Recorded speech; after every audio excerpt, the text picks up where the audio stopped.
Some of you saw this guy soundly.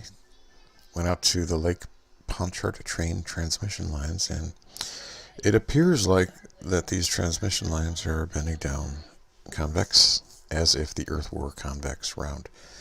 And if you've been watching me, obviously you understand that that's not what reality is. Reality is like in this graphic I depict here. The light is bending up more than the concave curvature of the Earth. So if you're an observer over here, your sight line is going to kiss the ground or kiss the sea and rise back up. So all the objects in the distance beyond that point, there's going to be a cutoff line. It's going to be occluded. So this is the erroneous assumption that light is straight, and provided much good information for you to understand that light is actually curving up. This video here I talk about how we have a radio antenna in the center of the Earth. It's an absorptive octahedral antenna, and so all that energy is going to be bending up toward the center, just as in this radiation pattern. It's a dipole radiation pattern of antennas, antenna energy. And so that's what's happening here. See how the edge here, it's curving up more than the curvature of the Earth? And so it gives you a false curvature. It gives you a faux curvature, a false convex curvature. And so because of that curving light, the optical illusion that takes place is that the sky will appear to be a dome surrounding you, but instead it's curving the other way around. So I showed that there. So if you can understand that light bends up, that theodolites, like I mentioned before, if you point a theodolite in 4 cardinal angles, you're going to get different measurements, different deviations of light. It's not that the Earth is shaped one way, it's curved more one way than it is the other. That's impossible. So you have to conclude that it's the variation of the bending of the light that is creating that. And so it's going to give you the illusion of convexity. This is another video I talked about where there is apparent curvature at high altitudes, well, even apparently at low altitudes as well, because of the light that's bending up more than the curvature of the Earth. This is another video I made where I busted Cody's assumption that he's living on a ball by him, just people's ignorance, that they don't understand that light is bending up. And like if you're at this point here on a convex ball and light is straight, your point is tangenting over here and then it's rising up like that. However, if you're inside this concave Earth and your point is over here, the light is bending and is tangenting over here and it's rising up like that. And so the distance, or the the calculated radius of the Earth is going to be virtually the same. And let's see here. In my 3D app, I show you here, okay, this is a profile view of the concave Earth, or just, it's not to scale. I just help you understand how the light is bending up. But the bottom curved line is the curvature of the Earth, and the top curved line is the trajectory of curved light.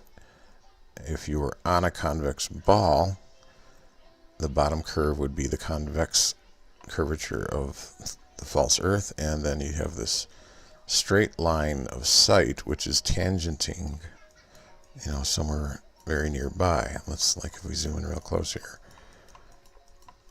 let's go right there. Let's say you're over here at the first transmission line tower, and light is straight. It's apparently it's going to tangent somewhere, and then eventually it's going to start lifting off the surface like that. See how it lifts off like that? However, that's not reality. Reality is, pull this one up here. This is reality, where you're over here initially. Let's say you're at this point, a little bit higher than the first tower, and that curved light, initially it's going to be angled down, but it's always curling up, basically. You can angle it down, but it's still curling up. You know what I mean? The trajectory is still curling up. So it tangents somewhere. Let's see, maybe over pull it back a little bit here. Let's start. Okay. It tangents and then it rises. And because of the curvature, it has to see it because there's an antenna in the middle of heaven, in the middle of the earth. Your light trajectory has to curve more than the curvature of the earth. That's just how it goes. And see, now you see it starting to rise like that. So in a preview mode here, looking perspective wise, this is just with no curvature if it's flat, but if we morph that down like that, you see how it curves like that. Well, that's what we observe basically, where that green line is tangenting. Obviously, I've exaggerated the curve here, or that green line is tangenting the water. But if we go to the reality, where light is bending up, this is how we would see it. Okay, so let's pull it over about right there. So this is our trajectory line. It's starting above the water. It kisses the water, and then it rises up higher than the towers into the distance. It takes off like that. This is just a shadow here. Okay. Hopefully that's pretty simple to understand. It's pretty clear what's happening here. Okay. All right, and remember, I want to keep stressing that the galactic equator and the sun always intersect during the solstice. And this is what you guys just have to keep stressing to, whether they're flat earthers or convex ball earthers with heliocentric viewpoints. There's no precession to the equinox. Just keep stressing that. I mean, they're quiet. It's crickets on their side. They don't want to address this.